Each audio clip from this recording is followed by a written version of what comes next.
I come from originally from Romania. I come in 2008, in June 2008, and I'm working in the real estate since 2012. So a little over for February 2012. So a little over 8 years since I'm doing residential real estate in Moncton. Moncton area, yes. So I'm not just selling in Moncton and buying, it's greater Moncton area. Yeah, so I can help you with all the questions, other questions you have, or let me know. Sure. So over to Mathieu. Perfect, thank you. So again, my name is Mathieu McCaie. I've been a broker for 15 years now. I started Expert Mortgage Group in 2010. So we're a team of 4 and soon to be 5 here, which we provide residential and commercial financing. We provide financing for startups, business acquisitions, equipment leasing, and even merchant capital where, so we can lend pretty much on all avenues as far as residential or commercial lending. And everyone on our team here has at least 10 years of experience. So it's, so all the team brings in their value of experience. And I always says, if there are questions what I don't know how to answer, I always send people to Mathieu. I said, like, if you don't qualify now, he will qualify later on, or he will help you, he will guide you what you have to do in order to be able to obtain a mortgage. I always tell them. I appreciate that, and that's a good point. Yeah, so even if somebody doesn't qualify today, they could be fine in a few months, essentially. So people don't get discouraged. Sometimes it's just a matter of getting some certain things done on their credit, or just waiting a little bit of time to get everything in order. You know, the reason one of the main reasons to get both of you together over here is, like, you know, back in India when we bought the house, like my father bought the house, I was actually not, you know, in a situation where I would be able to buy it. At that time, you know, the things were completely different compared to what we have now. So it's like you like the house, you either contact the builder or the seller directly, you deal and negotiate over a cup of tea, and then if everything is agreeable, you sign the paper, loan and everything. My father used to work for bank, so I don't know how exactly it worked. But over here, you know, the credit score and everything that not everybody knows about it. So like you mentioned, so there are certain things that, you know, you would normally like to know when you are looking for mortgage, you know, I mean, or buying the house. There are certain steps that the procedures is completely different. And sometimes when the newcomers are coming, they are overwhelmed with the information, and they are not able to connect and probably take the right decisions. So, you know, these are some of the points that, you know, we went through. So, you know, if Mathieu, you would feel like to carry on, like especially, Yep. You know, yeah. Absolutely. Yeah, so when we look at a mortgage application, we've got about 30 different lenders that we deal with. So we take the application with the client. Now we do everything virtually because of COVID. So, but it's very efficient. The application takes anywhere from 6 to 15 minutes online through your phone or computer. And then there's a few things that we look. So we'll look at the stability of income, but then we'll look at the costs involved, which are the property taxes. So Cosmin can maybe touch on the property taxes, but the property taxes can be much different from in the city or from being outside of the city, depending on the services that are provided by the municipality. And we factor in utilities, for example. We only use about $100 per month in heating costs, but it's not a realistic number. That's what we have to use to qualify. But the utilities are often a little bit more than what we use to qualify. And then certain things that you have to look at is what kind of money that you have to put in as far as maintenance or renovations. And one of the items that clients often do not know is that we can actually add those renovations into their financing. So if a client is buying a house and it's not exactly what they want, and they want to change the flooring, or they need to do the roof, or they want to change the patio or add a patio, for example, anything that stays on the property itself or in the house, we can actually finance that in the actual mortgage. And so basically that's how we look at it. And maybe Cosmin, if you want to comment on the property taxes of what we see, the difference, I guess, from in town, out of town, and so on. So the property tax is exactly how Matthew says, depends where you are. But the basic one is like a formula depending of the assessment of how much is the assessment for your house. There's a formula I think for Moncton right now is $1.64 for each $100 value of the house assessment. And of course, depends on the neighborhoods, a little bit higher or less. There's another portion over there. So most of the time depends on the assessment where your tax property are going. And of course, if the property is owner occupied and is the principal residence for the person. If it's not owner occupied or is the second residence or something like that, the tax property usually they are double. So if you own another house and it's vacant or if it's rented, you have double tax property. So only on your principal residence is normal tax property. In short, basically, when you are buying a house, you should always keep in mind what other expenses are going to be coming with you, and you should be prepared for it and work with your mortgage broker so they can guide you whether you can afford it or what you can afford. Then the next point is like basically, you have to find the right home. Now, when we say right home, is it like right location, right area? Or Cosmin can guide you more in that, what kind of, difficulties the newcomers are facing. Like when I came to you, I think I was very clear what I wanted. But normally, what are the difficulties you are facing dealing with the newcomers?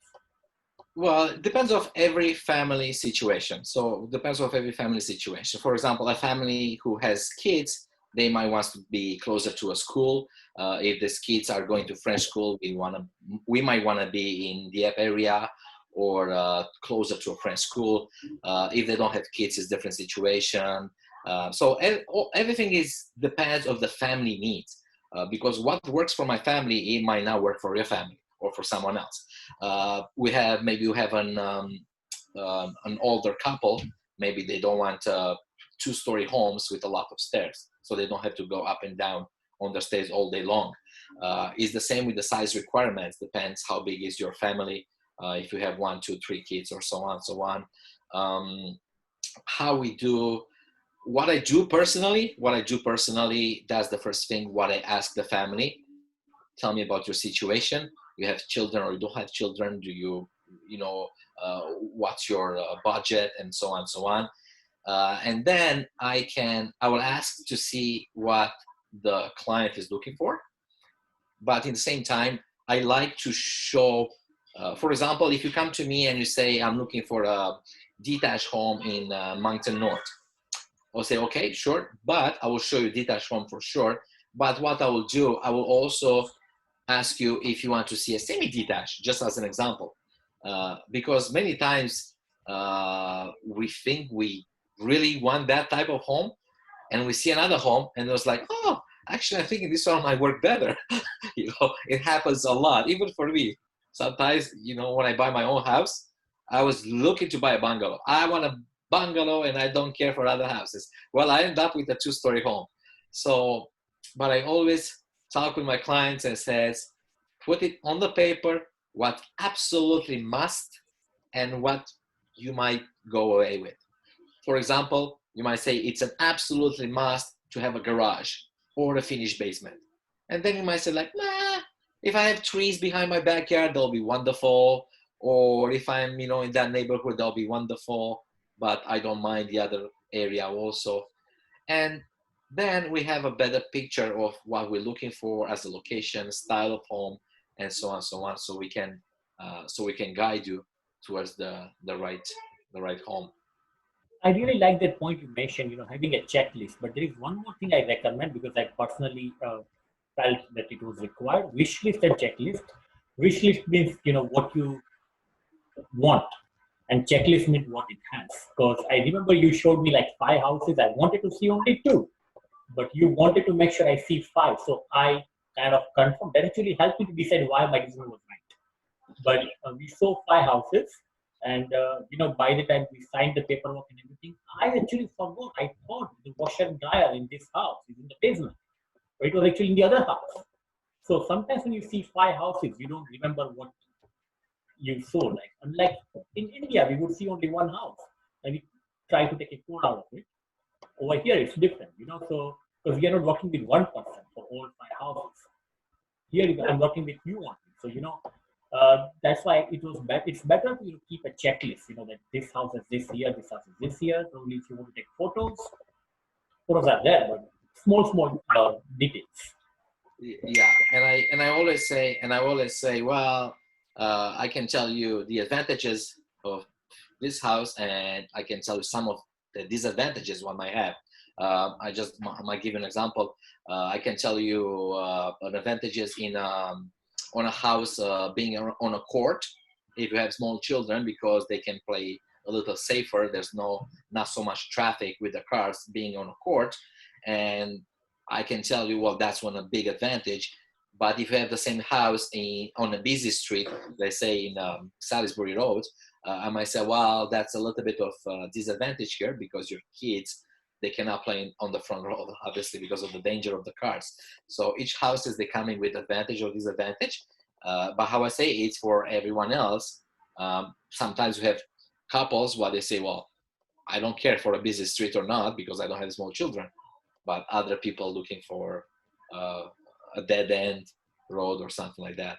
So they can be more, other people look for country so they can have more property and more space and more land. Other people, they coming to me and they say like, I'm coming from a condo in Toronto and we are like 2,000 people in my apartment building and I don't care if the backyard is not so big.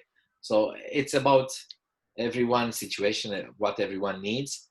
But that's where I go and I say, this is 3, 4, 5 type of houses. You decide what works best for your family, and then I can guide you and tell you what's good in this neighborhood and what is not so good in this neighborhood. So you decide whatever works for your family. So these are the steps I kind of, was able to design, So can you tell me, Cosmin, as a realtor, why is it easier, if you are already pre-approved? Do you think it is required or is it okay? Well, first of all, because if you are pre-approved, what's your budget, how high you can go, and so you can have some numbers on the paper. Absolutely. Do you afford to pay or you cannot afford to pay this house? And then, for example, I have situation when people come to me and says, I am pre-approved up to $200,000, but I do not want to spend $200,000. I only spend $150,000, which is fine for me. But sometimes I get them to $150,000 and they're really disappointed. They say like, oh, I can't find a house what I'm looking for $150,000. And then they go to $175,000.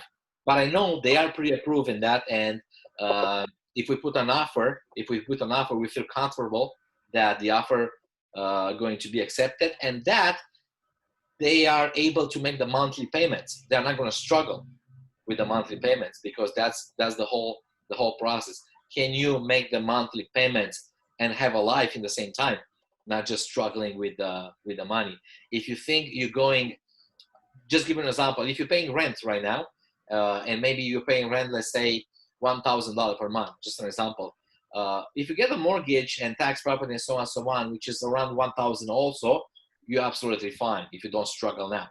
But if you are struggling now to pay $1,000 every month mortgage, well, it might not work for you, to go so high in price just because you don't want to, to go above your budget. So I always recommend, yes. And Matthew, if I'm not wrong, if you can correct me, getting pre-approved is not a big deal. It's not like a long process, right? You can fairly quickly get it done because you don't necessarily show all your documents at that time. You can tell me more about it. I'm not sure about that. So in January, we've gone 100% virtual, where we can do an application within 6 to 15 minutes from your phone or your computer. So everything is done electronically now, and it's very efficient. So our app will allow you to take pictures of your identification, pictures of your pay stub and income, and upload it to our secured system. And within 24 hours, we'll be back to you with an actual amount of pre-approval and basically the next steps.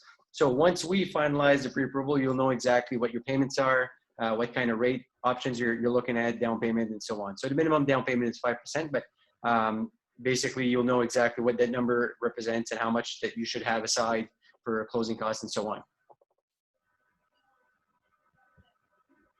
I believe it is a hard check, right? Yes, it is a hard check. Yeah.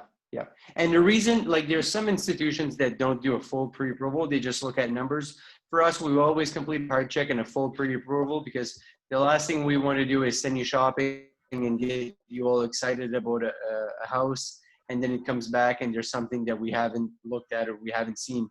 And the last thing we want to do is get everybody excited and send Cosmin shopping for 3 weeks, and then it comes up and we need 6 months to fix an issue. We want to make sure that everybody gets their hopes in order just when the time is right. He's working on my house for a year. So I'm sorry? house, I mean. He's working on my second house for more than a year right now. So, yeah. But yeah, sometimes it takes long. So, I mean, so definitely over here right now, you have to ensure that you have the down payment ready. The closing cost is normally, what do you say, Cosmin, 5,000 to 6,000, or depending on the house? Depending on the house is the closing cost. Usually what I say to my clients, I would say if you have around 2% of the house, maybe 2.5%, to have it with you in your pocket when you go to the lawyer office, you save between 2 and 2.5%, just to have it there. Not difficult in New Brunswick, yeah. Yeah, yes, it's because so the lawyers, they pretty much charge almost the same. They don't charge a lot of money. They don't charge this 2.5%. The lawyers are just the fees what they need to be paid, like title insurance and land title fee, and all these fees what they need to be paid. Lawyer is paying them on your name, so all this one adds up. So yeah, depends on the house, but exactly how I say, if you have 2 or maybe 2.5% of the value of the house in your pocket as a lawyer, you should be fine. And most of the lawyers, they actually, when you talk with them, they will give you a rough idea what you expect as a closing cost. So basically, so when we come to we already went through house hunting, then making an offer. If I'm not wrong, making an offer and negotiating. We like negotiating back in India. So, but making an offer means basically you kind of including the price. You also discuss about what all will be included. What are the other things that are normally relevant knowing? Like say, for example, closing date or something. So what is the importance of making an official offer? So when we submit an offer, before we submit an offer, there's few things what I have to do myself, what I do before I submit an offer. I do a quick CMA, what I call like that, the competitive market analysis. So I need to know a house kind of similar with this one's, how much sells in that neighborhood.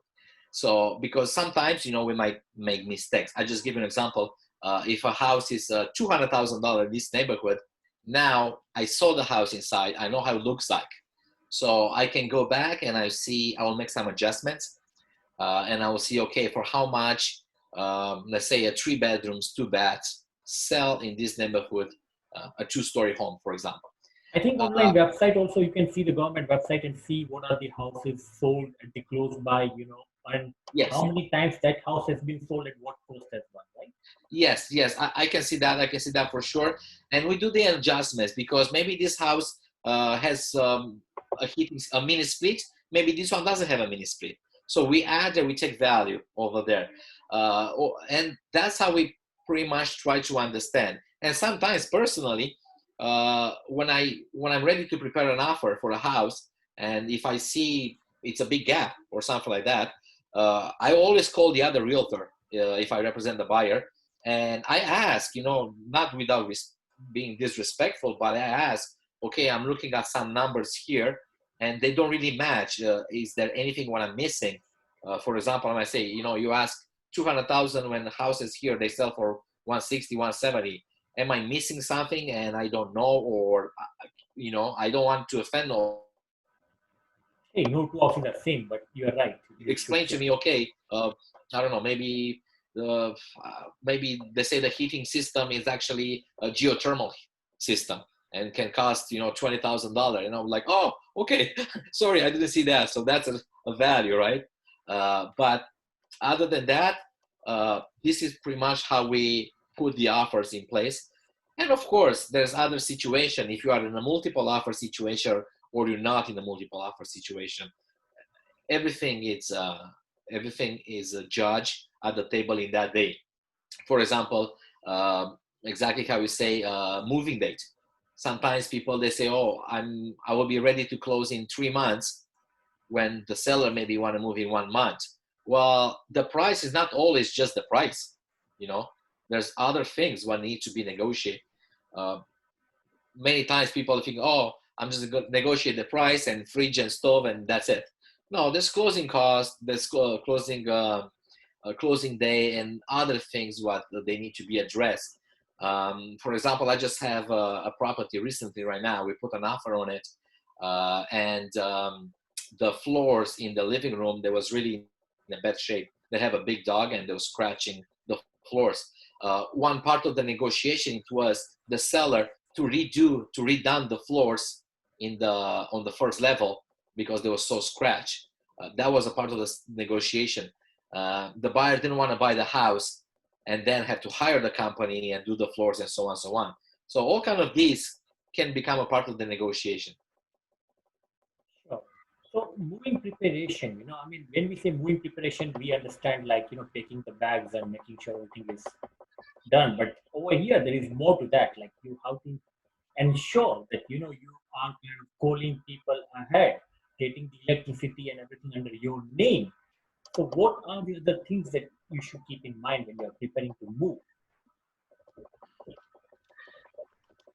Sorry, can you repeat again? I didn't hear you very well. So moving preparation, basically we have to make sure that, all the, not just taking the bags and going there, but ensuring that our name is registered. We have the insurance and everything ready. And our name is registered so we can, for power and everything, right? Absolutely, yeah. So I always say to my clients, I always say, I'll take you step by step. I like to take people step by step, especially if I'm dealing with people who they're not born in Canada or if they're first time home buyer in Canada. And that's because sometimes if I tell the whole picture, it looks so overwhelming and people are like, oh, So I tell them, I always say, if we have an agreement tonight, first thing what you're gonna do after is sign, forward to your mortgage broker. So your mortgage broker can start the mortgage process. That's the first thing. And then I'm waiting for a document, which is called disclosure statement. Most of the times, sellers, they forward that disclosure statement to us. And I'm waiting for the disclosure statement, which is gonna be in the next 1 or 2 days. After I have the disclosure statement, we look over it to see if everything looks okay, to don't be any major issue in the house what we are not aware. And then I tell them, okay, now contact a property inspector and contact your insurance company. Then we go from there. So usually the longest time is the bank, because if I send a contract to Mathieu has to do some preparation, can take a few days, up to 10 business days sometimes to get the approval for a mortgage. With an inspector, you can book an inspector, depends how busy they are, but you can book them in 2, 3, 4 days. It's the same with the insurance. Insurance can be done in 1 day. So I always tell them, first step, send this one to your mortgage broker. Then we're going to talk later in the next few days. We're going to talk about inspection. We're going to talk about insurance and so on and so on. After all of these are in place, the 3 main conditions, which is financing, inspection, and insurance, after all 3 are in place, then I will guide you towards a lawyer. Okay, let's select a lawyer, let's find a lawyer and put you in contact with the lawyer to get ready for the closing. As soon as you contact the lawyer, I send all the file towards your lawyer. So he has everything over there. And then is other things what I always advise my client. I always advise them, don't make any major purchases, until the closing day. Because, for example, if right now if you qualify for a house, $200,000 to purchase a house, but you're going tomorrow morning, you're gonna go and buy a brand new Mercedes. At the closing day, you might be a surprise and then don't qualify anymore because you just purchased a brand new Mercedes. So now So in your short, value. don't make major financial changes. Correct. Until the closing day, don't make any major financial stuff like that. And other small things like a reminder. I send them a reminder about the power. Contact NB Power and switch the power on your name. Stuff like that. Contact your cable provider and everything to make arrangements for internet connections and everything from this closing date. Other small things, but it takes time. Chetan actually asked a very nice question, and many of my friends have used this. Basically, when you are a newcomer, you normally pay like 35 or something down, 35% or something, and probably they get because of some program with Canada. Matthew can tell us more about that. Yeah, so and I've had a few questions on the chat, so maybe I'll take the Very advantage. well taken care of. Yeah, I'll take. Yeah, so basically, when it comes to new to Canada, for an example, we can qualify for sometimes as low as 5%, sometimes as low as 10% down. But that entails that the client has to have credit established, or we have to have an international credit bureau to basically justify the credit. We might be able to get away with the landlord letter or 12 months statements, I guess, from NB Power or so on from utilities. But we do have options with 35% down when clients are coming in from new to Canada and they have sufficient funds to carry the mortgage for at least 12 months. So that means that they have principal, interest, taxes, and heat for at least 12 months. And then the rules are a lot less strict. They're more relaxed, essentially. But 35% down would be the amount of down payment to have access to that program, I guess. So if we don't use the 35% down program, then we would require a work permit and a permanent residency card to have as low as 5 or 10% down. But every scenario is a bit different. Like we always want to see an application. We don't like to give guidelines to somebody without doing an actual application because we don't want them to go shopping and then have a surprise afterwards that there's something that didn't happen essentially or that was missing in the application. And I've got a question in the chat too about the RRSPs. So first-time buyers, there's a few different benefits that are available. Some of them are tax breaks when you file your income tax returns for first-time buyers. There's also a shared equity program with the Government of Canada, with CMHC, which there could be some advantages, but what happens is that the lender is basically registering a first mortgage, then a second mortgage for a shared equity. So if you do sell the house, then you're sharing the equity back with the government. I don't like that program as much. It requires more legal fees. And if you can get away without using it, there's not a ton of advantages to using that program. But if a client has RRSPs, so a registered retirement savings plan, and they are a first-time buyer, they can withdraw those RRSPs and use it as down payment towards their house, but they have to repay their investment within the next 15 years. So that's a bunch of different programs that you can use when it comes to down payments and such. But to have the tax implications and savings, that would be a good question for an accountant when you file your taxes, how you can basically benefit and get those tax breaks when you're basically filing your taxes. Great. So, Cosmin, first of all, thank you very much for being anytime I need it. Then Matthew, I believe this is your workout time, so especially you kind of took some time out for us. I think Amit has a question. We will just go to him. Amit, can you please unmute yourself and open your camera and just ask a question? Yeah, so first of all, thanks Ruchit, Matthew, and Cosmin to give the valuable guidance, like really, because we are new here.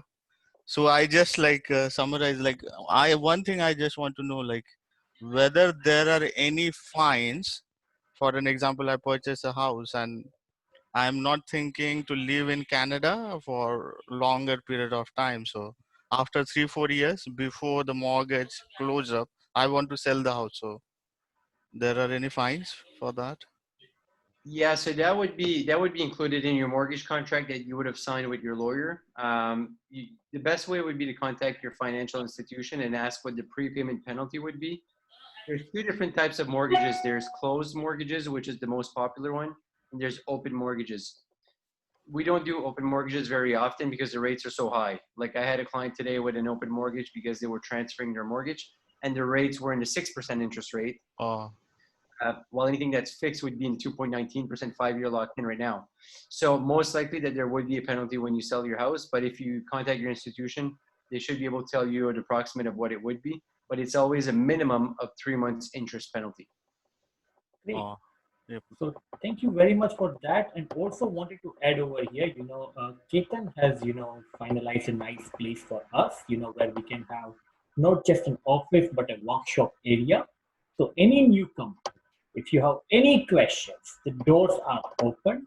We can have like small events going on in the office workplace area as well. We'll be training people for, resume writing and different things, like soft skills and everything. On top of that, if you just want to stop by and have a cup of coffee, just stop by. You don't need any invitation. So that's what we are doing. And especially thank you very much, Mr. Mathieu and Cosmin, coming here and guiding us. We all have their email and contact informations. If you need something, you can just reach out to us. We'll provide you anytime. And they are, more than happy to help us. Absolutely. Thank you so much for having us. Thank you. Yeah, thanks a lot, Thank you. everybody. Bye. Bye bye.